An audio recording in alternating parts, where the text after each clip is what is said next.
आज हमारे साथ है मिस्टर स्वप्निल दत्ताराम परब, जो world archery international coaches training में लेवल 1 एंड लेवल 2 के सर्टिफिकेट होल्डर है।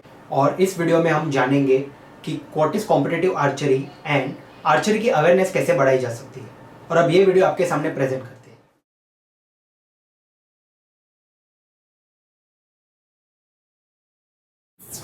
Tell us something about your childhood and how did you started developing interest in archery? Okay जब मैं कॉलेज में था, इन 11th standard and 12th, I am joining the NCC. तो तभी college में new activity start हुआ था आर्चरी। आई थिंक मुंबई में वो फर्स्ट टाइम हुआ था। हमारे कोच रश्मि गांधी जी ने, जो पहले राजस्थान के प्लेयर थे, आफ्टर द उनके मैरिज के बाद वो मुंबई शिफ्ट हुए, तभी उन्होंने फर्स्ट एक्टिविटी मुंबई में पाटका कॉलेज में स्टार्ट की। तो तभी हम प्रैक्टिस करते हुए, तभी I am good in shooting, मेरा ग्रुपिंग अच्छा था। तो और बाकी भी एक्टिविटीज में, स्पोर्ट्स एक्टिविटी में थे, तभी उनका प्रैक्टिस चलते थे। आई एम नॉट, मैं तभी तक ज्वाइन नहीं किया था आर्चरी। तो आफ्टर हम देखते थे तो हमें लगता था प्रैक्टिस और छोड़ दो, बट एक बार वो चलाने मिल जाए बस। तो ये थोड़ा ड्रीम था, और कुछ नहीं था, इतना ही फर्स्ट इनिशियल अट्रैक्शन मेरा आर्चर की तरफ था।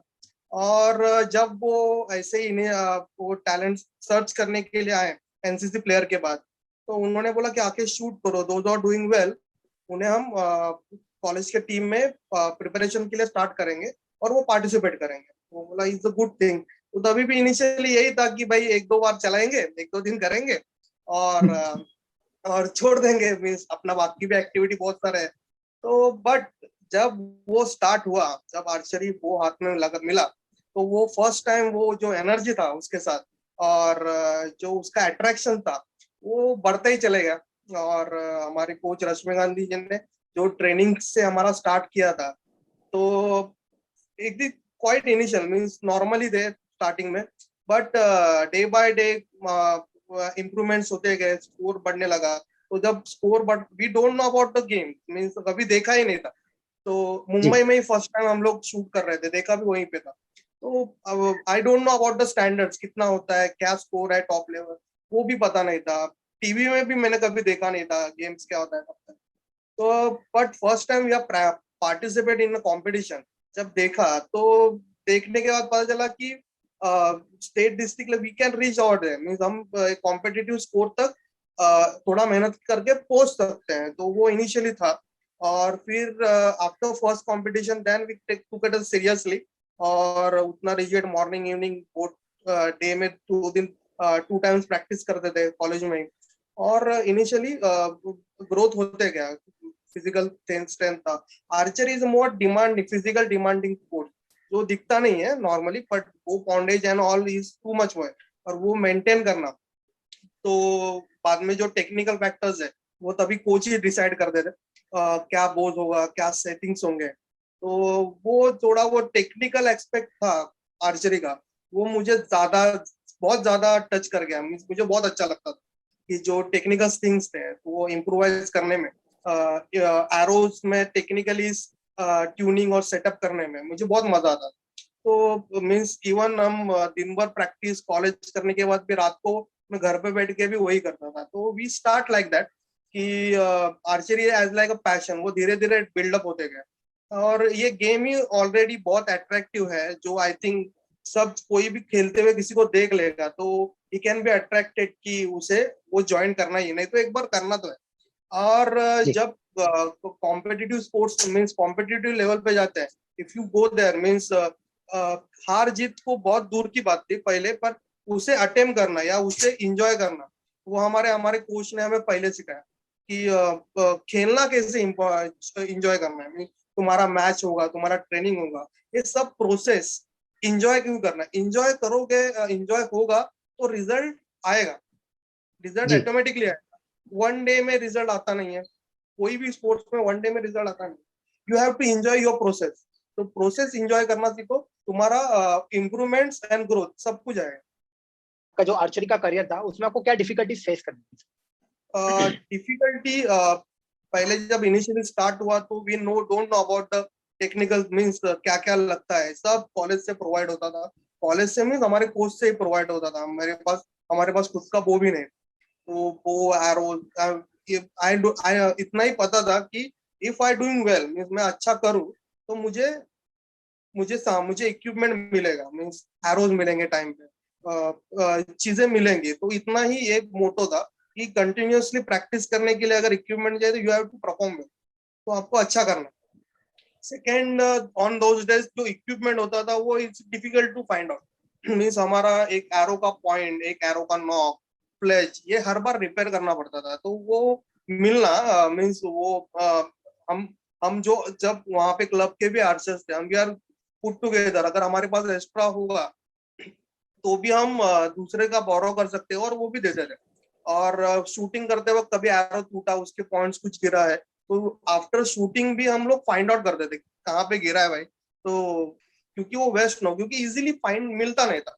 एक वो जी एरो का पॉइंट की कॉस्ट अभी भी 5 रुपए ही थी, मीन्स एरो एरो के आगे जो मेटल टिप लगती है 5 रुपए, पर वो मिलता नहीं था। तो वो एक इशू था। बाद में इनिशियली हमारे पास तभी वुडन बोस क्लब से प्रोवाइड होते थे। जैसे आर्चरी में कस्टमाइज बोज मीन तुम्हारे साइज और बॉडी के हिसाब से कस्टमाइज बोज इंपॉर्टेंट होते हैं कॉम्पिटिटिव लेवल पे। तो वो तभी हमें मिलते नहीं थे, क्योंकि इनिशियली उसका कॉस्टिंग भी था, प्लस वो इजीली अवेलेबल भी नहीं। तो वो यस डिफिकल्टीज थी हमें। ग्राउंड्स कॉलेज में प्रिपेयर करके दिया था, कोच कोच ही हमारे लिए बहुत कुछ करते थे। मीन्स वी डोंट ना टू हमें ज्यादा सफर ना करना पड़े, तो उसके लिए वो बहुत हेल्प करते थे, बहुत कुछ करते थे, जो अभी अभी से हमें तभी भी पता था और अभी भी पता चल रहा है उन्होंने क्या क्या किया होगा। बट आफ्टर इनिशियल एक कॉम्पिटिटिव लेवल पे you required that level of equipment. तो initially we find out after 2 years, means parents को कन्विंस करके and all we find buy your own equipment जो कस्टमाइज हुआ। तो वहां से हमने स्टार्ट किया गया। उसके बाद कॉम्पिटिटिव कॉम्पिटिशन्स के लिए जाना आना, तो वो अलाउंसेस एंड ऑल, तो वो खर्चा, वो सब स्ट्रगल करना पड़ा उसके लिए। बट बट तभी भी हमारा कोच और हमारे कॉलेज के प्रिंसिपल, उनका सपोर्ट था, that's why we can do that. और पेरेंट्स से भी मोटिवेशन था ही, but they didn't understand why you are spending your more time, पढ़ाई के सिवा तुम इतना टाइम वहां पे स्पेंड क्यों कर रहे हैं। तो वो क्वेश्चनेबल था। और I think on that stage कि उनके उनके हिसाब से वो बराबर भी कि तू ये करके करेगा क्या, तो ये जी क्वेश्चन मार्क था। तो उस यस क्वेश्चन का आंसर भी मेरे पास भी नहीं था। बट हमें करने को अच्छा लग रहा है, हमें आर्टिस्टिंग करने को अच्छा लग रहा है, यही हमारा मोटिव था। बट इनिशियली कोचेस एंड हमारा प्रिंसिपल्स एंड ऑल वो हमें बताते कि क्या कर सकते हो, कैसे डेवलप कर सकते हो, क्या क्या रिक्वायरमेंट है, फिजिकल मूवमेंट्स क्या होनी चाहिए, तुम्हारा ट्रेनिंग प्लान कैसे होना चाहिए। तो जो भी था, जो भी हमारे लिमिटेड सोर्सेस थे, उसमें जो बेस्ट कर सकते हैं तो वो वैसे हम परफॉर्म करते गए and we are doing well. Means अगर मैं मानता हूँ कि अगर you get all the facility without your आपके कैलिबर के सिवा आपको फैसिलिटीज मिली, फिर आपको उसकी कीमत नहीं होती। इफ यू जी अगर आप कम फैसिलिटीज में है तो you perform well, because you want that कि तुम परफॉर्म करोगे उसके बाद तुम्हें वो मिलेगा। तो ये जी मोटिवेटिंग फैक्टर्स हो हमें हमें हमारे माइंडसेट पे क्लियर किया था, इफ आई परफॉर्म वेल तो आई कैन गेट इट, तो मुझे वो मिलेगा, तो वो इक्विपमेंट मिलेगा आगे परफॉर्म करने के लिए। ये प्रोग्रेसिव स्टेप मीन्स जो भी लिमिटेशंस थी उसको हमने पॉजिटिव में कन्वर्ट करना हमें सिखाया गया था। तो सर अभी के टाइम पे सारी फैसिलिटीज अवेलेबल है अगर हम डिफरेंट डिफरेंट क्लब्स में जाके देखें? अभी के टाइम में बहुत सारी फैसिलिटीज अलाउड है, अवेलेबल है। क्वाइट मुंबई में ग्राउंड्स इज इशू, बट फिर भी we have a proper grounds and all, क्योंकि इस गेम के लिए रिक्वायर्ड अ सेफ ग्राउंड। क्योंकि जो एरो की स्पीड्स एंड ऑल, तो एरो जब रिकवर कंपाउंड जो इम्पोर्टेंट पोज है उसके 300 के स्पीड से एरो थ्रू होता है, तो उसके लिए सेफ ग्राउंड जहाँ पे कोई मूवमेंट ना हो। सेकेंड, इस ग्राउंड को प्रैक्टिस हार्स बहुत ज्यादा है। मीन्स अगर आप एथलेटिक्स और कोई भी गेम में देखो कि आप 1 and 2 hours का प्रैक्टिस इनिशियल स्टेज पे भी कर सकते हो, पर इधर कॉम्पिटिटिव लेवल पे आपको मिनिमम 4 hours 6 hours का डे का प्रैक्टिस करना पड़ता है। तो और yes with the physical training is different. तो मैं सिर्फ शूटिंग की बात कर रहा हूँ। तो इतना कॉम्पिटिटिव लेवल पे उतना availability of ground and completely dedicated for the archery ground, वो रिक्वायरमेंट्स है। सेकेंड, जब हमने कोचिंग स्टार्ट की, मीन्स इफ आई अगर कंप्लीटेड माई मैं ग्रेजुएशन, तो उसके बाद आई एम कंप्लीट मैं बीपीएड एंड एमपीएड। तो उसके बाद गेम्स का ट्रेनिंग पैटर्न मेथड्स एंड बहुत प्रोग्रेसिवली हमें सिखाया गया, तो वो हेल्प हुआ हमें। सेकंड, जब प्रैक्टिस करने के लिए फिर प्लान आउट, जो लिमिटेड जैसे हमारा पहले भी था, जो लिमिटेड सोर्सेस है उसमें बेस्ट करना, तो वो हमने ट्रेनिंग पैटर्न में किया। और जब रिजल्ट आने लगे then we can get it on more facilities. अभी भी इंफ्रास्ट्रक्चर डेवलपमेंट में बहुत ज्यादा स्कोप है। अभी तक जो भी डेवलपमेंट्स है वो कोचेस के वजह से एंड ऑर्गेनाइजेशन की वजह से है। अभी तक मुंबई में गवर्नमेंट ने कोई प्रिपरेशन गेम्स के लिए की नहीं है। अभी तक मैंने जो हमारा दादर में सावरकर आर्चरी एकेडमी चलता है, वहां पे अभी तक हमारा 6 इंटरनेशनल, 52 नेशनल मेडल्स हैं और 500 प्लस हमारे स्टेट मेडल अभी तक हैं। इनिशियली अभी तक गवर्नमेंट का रिस्पॉन्स उसके रिगार्डिंग जो इंफ्रास्ट्रक्चर डेवलपमेंट है उसके लिए नहीं है, बिकॉज बाकी सब कर सकते हैं, पर जो ग्राउंड्स है, grounds full dedicated to archery ground, ये अवेलेबिलिटी कोई ऑर्गेनाइजेशन या गवर्नमेंट की तरफ से हमें मिल सकती है जो हम डेवलप कर पाए।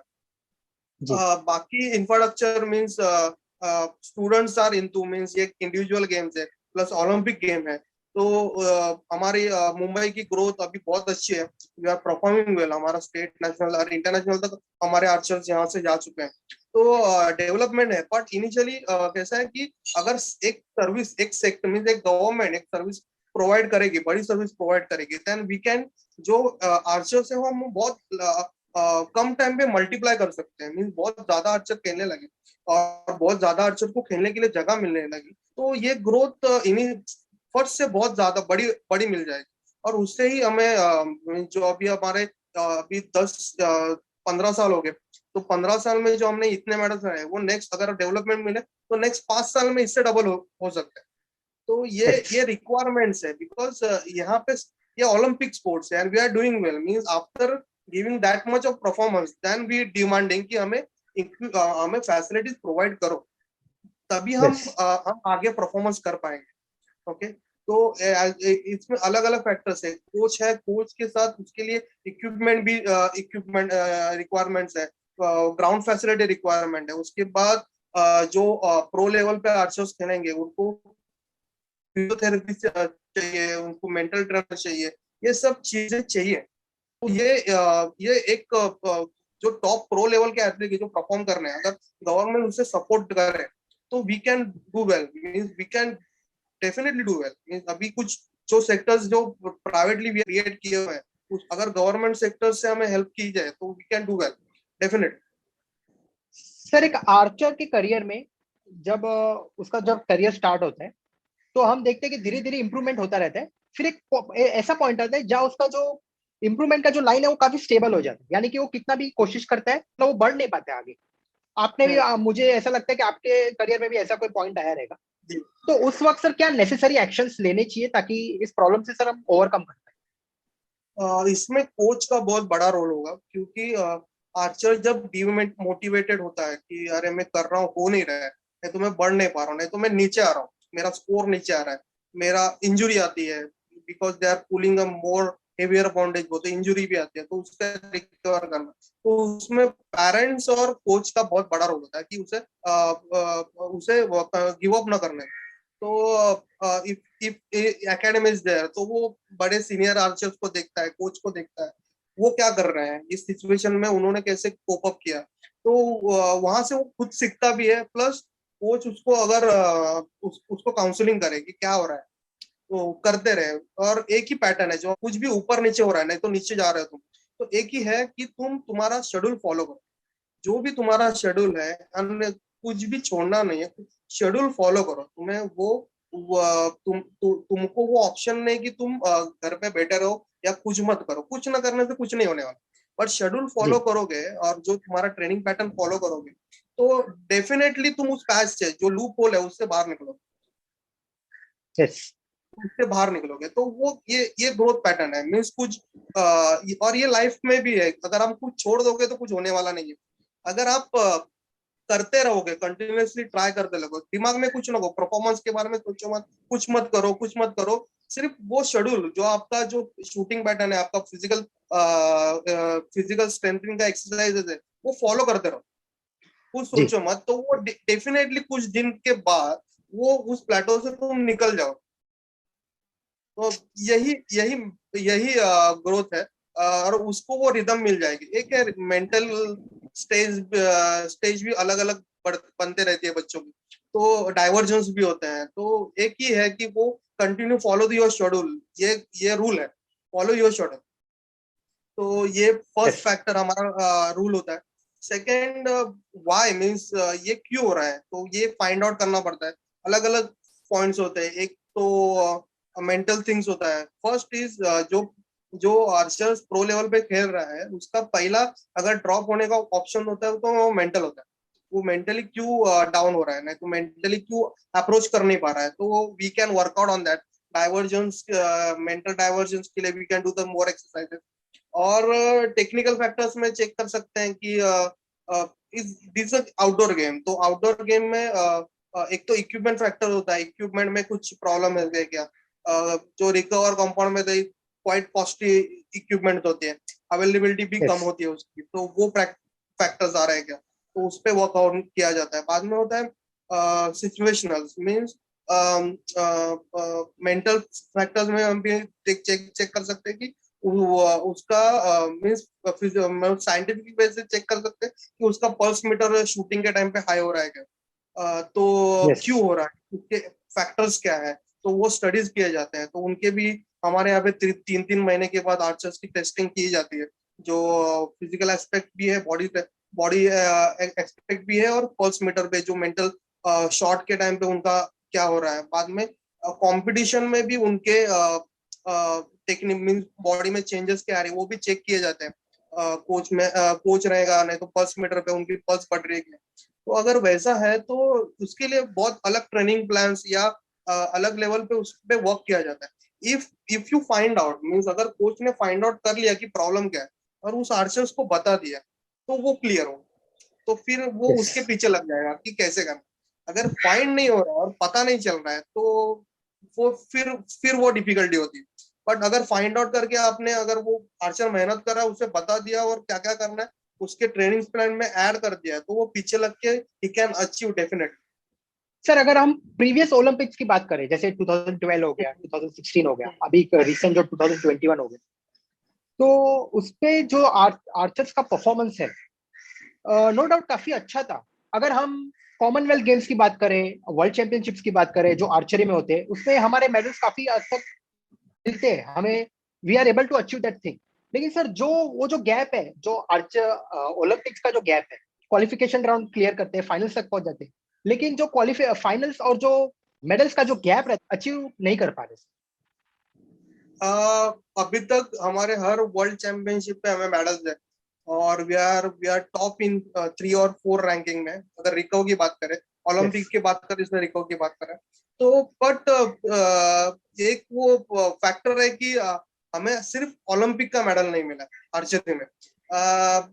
लास्ट उस ओलंपिक, अभी के ओलंपिक से पहले वाले वर्ल्ड चैंपियन मीन्स महीना भर पहले वाले वर्ल्ड चैंपियनशिप में हमारे हमारे 4 मेडल्स थे। मीन्स ओलंपिक से ही पैरेलल, मीन्स सभी आर्चर जो ओलंपिक पे खेले हैं वही आर्चर्स वहां पे थे, और उन्होंने उनके साथ कॉम्पीट करके we get a men championship, girls championship, mix doubles में हमें मेडल्स था। तो ये थोड़ा अनफॉर्चुनेट भी लगता है। बट यस, ओलंपिक जैसे मैंने बोला मेंटल फैक्टर उसमें ज्यादा वर्क कर रहे हैं। वी प्रिपेयर्ड, वी हम अचीव कर सकते हैं वहां पे, बट वो जो ओलंपिक का प्रेशर है वो हैंडल नहीं कर पा रहे हैं। और जी। देखा जाए तो जैसे बताया जाता है कि ओलंपिक आर्चरी में अपना वेन्यू इज इम्पोर्टेंट, मीन जहाँ पे आप खेल रहे हो, ये वेदर्स आपका बहुत सपोर्ट, मीन्स वेदर्स को आपको जानना इम्पोर्टेंट होता है। तो क्या होता है ओलंपिक्स में, जैसे मैंने जो ओलंपिक अभी यार पिछले ओलंपिक के बारे में हमें बात की थी, जो वो ऑर्गेनाइज नहीं, अपने टीम को मैनेज करते हैं कि उनके ट्रेनिंग कहाँ पे करेंगे, और या तो वहां तभी मुझे पता चला कि कुछ कुछ कंट्रीज है, मीन जैसे अमेरिका हो गया, यूएसए हो गया, तो यूएसए वो वेन्यू एक दिन या 2 दिन पहले फुल वेन्यू बुक करके रखता है, जहाँ पे दूसरे आर्चर्स जाके ओके। प्रैक्टिस ना कर। तो yes, it is not a reason, means पूरा ये रीजन पे बोल नहीं सकते, पर उसका टेक्निकल फाइंड आउट, उसका टेक्निकल बेनिफिट उन्हें डेफिनेटली मिलता होगा। बट फिर भी कुछ भी हो, अगर वर्ल्ड चैंपियनशिप और हम मेडल मार सकते हैं, तो ओलंपिक में डेफिनेटली मान, एक महीने पहले, मीन्स एक महीना भी नहीं, 20 या 25 दिन पहले अगर हमने वो परफॉर्मेंस किया है वर्ल्ड लेवल पे, तो वही ओलंपिक में डिलीवर करना चाहिए था, बट नहीं हो पा रहा है। तो हमारे लास्ट आई थिंक 2 ओलंपिक में तो हम definitely we are on the top. Deepika Kumari is rank 1 in the world जब वो यस। ओलंपिक में कॉम्पीट कर रही है। तो डेफिनेटली हमारा 90% चांस है कि हम ओलंपिक में मेडल लेके ही आए। बट यस अनफॉर्चुनेट अभी तक हम नेक्स्ट ओलंपिक की होप करते हैं कि हमारा मेडल आए। सर, जब एक आर्चर रिटायर होता है तो हम्म। उसके पास क्या करियर ऑप्शंस अवेलेबल होते हैं अगर उसे आर्चरी को और एक्सप्लोर करना डिपेंड, मीन्स अगर आर्चर जो प्रो लेवल पे खेल रहा है, अगर वो स्टेट या नेशनल और इंटरनेशनल प्रिपरेशन मेडल्स ले चुका है ना, तो पार्टिसिपेट कर चुका है, तो बहुत सारे गवर्नमेंट्स के jobs he can do that, means job के लिए अप्लाई कर सकता है, वो उसका बेनिफिट है। वो उसके लिए प्रिपरेशन कर सकता है, और स्पोर्ट्स कोटा से ही कैन ज्वाइन। सेकेंड है, बाद में बहुत सारे जैसे हमने कोचिंग फील्ड में दे कैन इंटर, साई के कोर्सेज होते हैं, plus national institute of Subhash Chandra Bose में एनआईएस एनआईएस कंप्लीट कर सकता है, जो डिग्री है, कोचिंग की डिग्री है, यस। जो मोस्ट वैल्यूएबल है। वो डिग्री ज्वाइन करके you can start a coaching in the government sector, वो यस। ज्वाइन कर सकते हैं। उसके बाद इफ यू आर आर्चर, तो privately you can do that, BPEd MPEd करके you can join school school में they can prepare for the archery range, वहां पे प्रिपेयर कर सकते हैं, प्लस स्कूल लेवल पे आर्चर्स को प्रिपेयर कर सकते सर, आप world archery international coaches training में आप सर्टिफिकेट होल्डर हो ऑफ लेवल 1 एंड लेवल 2, हैं। या प्लस आपने बहुत सारे कॉलेजेस में ट्रेनिंग भी दिया आर्चरी का। जी। तो आपके अकॉर्डिंग ऐसा कोई डेवलपमेंट प्रोग्राम तैयार किया जा सकता है जिससे कि जो फ्यूचर आर्चर्स है उन्हें कुछ इसके लिए बेनिफिट्स मिल सके? Yes, definitely programme we started out, mean हमने स्टार्ट भी कर दिया एकेडमीज में, बेसिक लेवल प्रोग्राम। तो जो आर्चर्स आर्चर्स आर्चरी में इंटर करते हैं, they directly not going toward the competitive direct. तो फर्स्ट कितना इंटरेस्ट है, क्या चीजें हैं, तो basic training we start with the basic training, 8 to 10 sessions के होते हैं। तो that because is the weapon training, तो first we are very most concern about the safety. तो हमारे पहले 8 10 डेज में daily start with the session with the safety, जो रिपीट एंड रिपीट हर दिन अलग सेम ही होता है, बट हम बताया जाता है कि इससे इरिटेट ना हो, ये आपके दिमाग में बैठे, सेफ्टी रूल्स आपके दिमाग में फिक्स हो जाए, लाइक। तो इसके लिए we are repeating all the same thing. Then how to handle the equipment, because is the weapon. तो वेपन्स हैंडल करने के कैसे आपको डिसिप्लिनरी आपको वेपन हैंडल करना है। Then how to behave in archery range, because it is open range, you every time you are crossing the line and collect your. तो हर बार आपको जी। फील्ड में जाना है, तो वो कब जाना है, कब आप क्रॉस कर सकते हो, तो ये safety factors first we can take. Then जो बेसिक आर्चरी के इक्विपमेंट शूटिंग के स्किल्स है, वहां से स्टार्ट कीजिए। आर्चरी में आपको रेंज पे आपको कैसे कैसे बिहेव करना है, आप कब क्रॉस कर सकते हो लाइन, ये बताया जाता है। उसके बाद कॉम्पिटिटिव रूल्स, कॉम्पिटिशन्स में रूल्स एंड गेम के रूल्स एंड रेगुलेशंस क्या है, वो सिखाए जाते हैं। उनके बाद उसके साथ ही उन्हें इक्विपमेंट, जो आर्चरी के बेसिक स्किल्स है, जो हम 9 स्टेप्स बोलते हैं उसे, तो 9 स्टेप्स में आपको शूट कैसे किया जाता है, वो डे बाय डे में हम सिखाते जाते हैं। और फिर after that mean shortest distance पे स्टार्ट किया जाता है। If you develop well then you are coming to the longest distance. तो ऐसे जी। डेवलप करने के बाद देन वो कोर्स कंप्लीट होने के बाद then you can join regular practice. तो archery it is not only sports, means competitive level.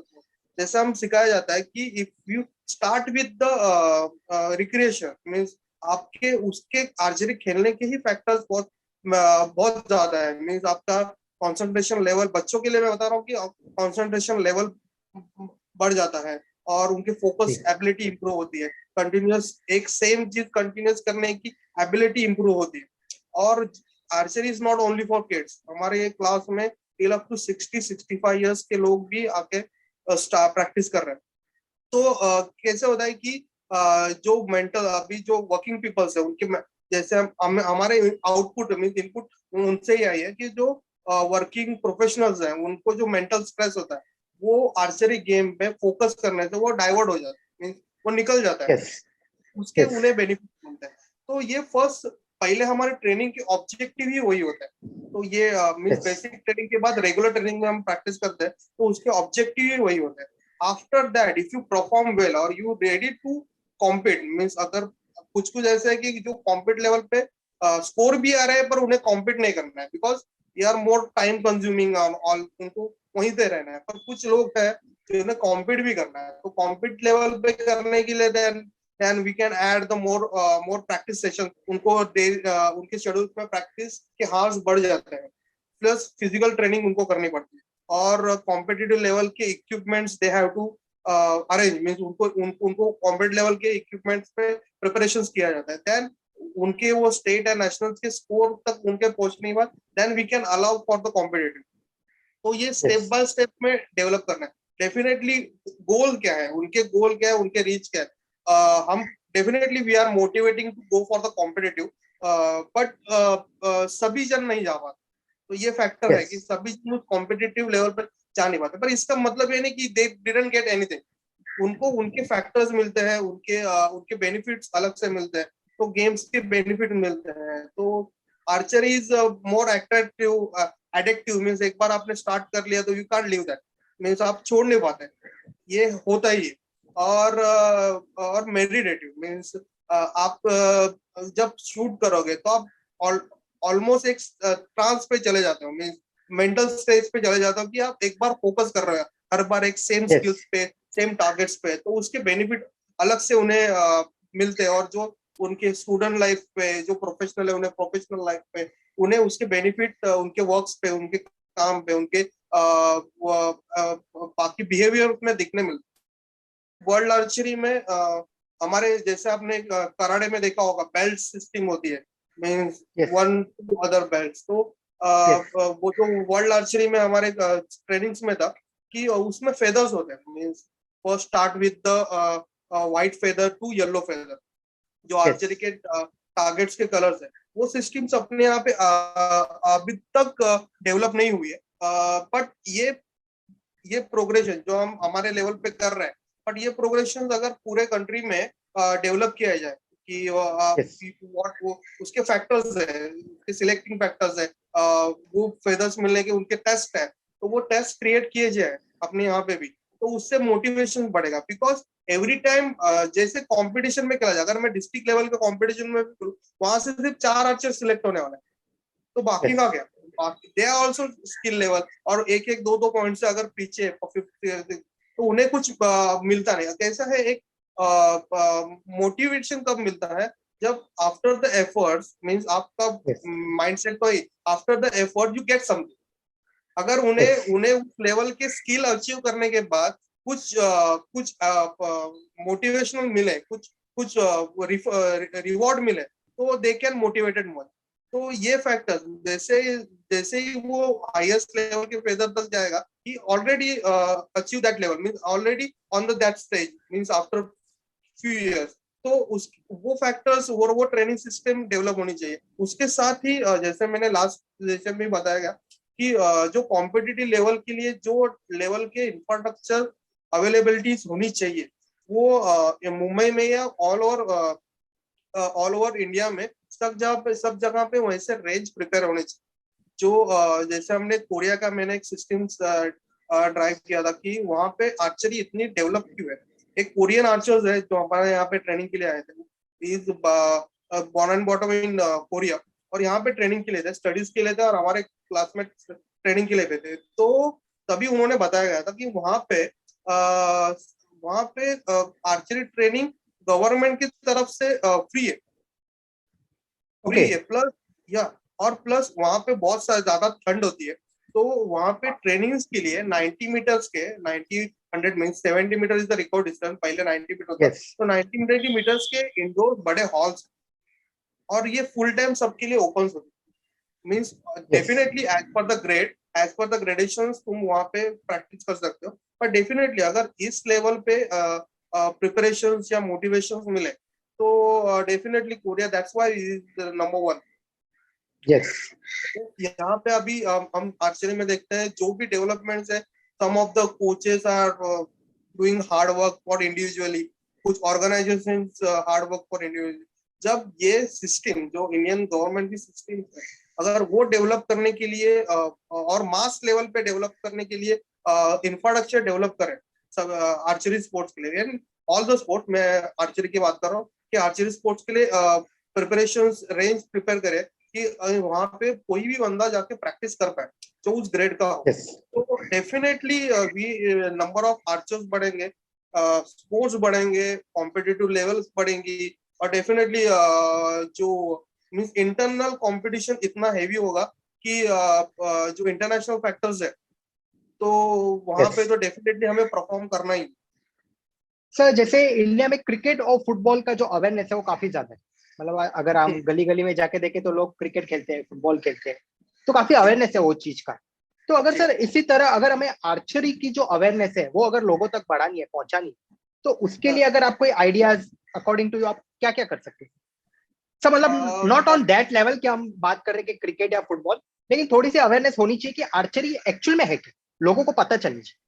हर जगह पे कोई घर पे शूट नहीं कर सकता, कोई भी ग्राउंड पे जाके आर्चरी खेल नहीं सकता, तो उसके लिए आर्चरी में रिस्क फैक्टर क्या है, उसका एरो, एरो का पॉइंट। तो अभी हमने ऐसे डेवलप किया है कि बोथ सेम ही होंगे, जो इंडियन लेवल पे और हम ट्रेनिंग बोझ यूज करते हैं, उसमें सक्शन कप के एरोज आते हैं जो वो यस। डेवलप किए हैं, जो अगर किसी कोई बीच में है तो लगेगा नहीं।